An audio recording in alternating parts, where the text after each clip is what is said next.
ఇక్కడ మీరు చూస్తే ఉత్తరాంధ్ర డిస్ట్రిక్ట్స్ లో వాటర్ షార్టేజ్ ఉంది, రెయిన్ఫాల్ ఎక్కువ ఉంటుంది. దానికి కారణం ఇరిగేషన్ ఇన్ఫ్రాస్ట్రక్చర్ తక్కువ ఉండడం. అక్కడ గడ్డల మధ్యలో కూడా చెక్ డ్యాములు గట్టగలిగితే నీళ్లు వచ్చే పరిస్థితి వస్తుంది.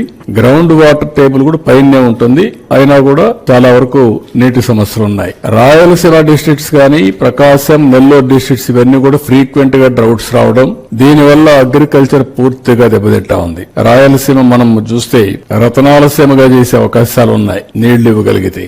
ఇటీవల ఒకప్పుడు అనంతపురం జిల్లా లోయెస్ట్ పర్ క్యాపిటల్ ఇన్కమ్ ఇటీవల కాలం 4-5కు వచ్చేసింది. ఈ హార్టికల్చర్ ఇవన్నీ వచ్చిన తర్వాత బాగా పికప్ అవుతుంది. రేపు రాబోయే నీళ్లు వస్తే రాయలసీమ ఏదైతే బాగా డెల్టా కంటే కూడా ఎక్కువ ఆదాయం వచ్చే పరిస్థితి వస్తుంది. ఇది రాయలసీమలో మీరు చూసిన తర్వాత అనంతపురం జిల్లా నేనే ఒకప్పుడు రాయదుర్గ ప్రాంతాన్ని ఎడారిగా మారిపోతుందంటే ఎడారిగా మారిపోయే పరిస్థితిలో మారకుండా చేయడానికి నిధులిచ్చి అక్కడ ప్రయత్నాలు చేశాం.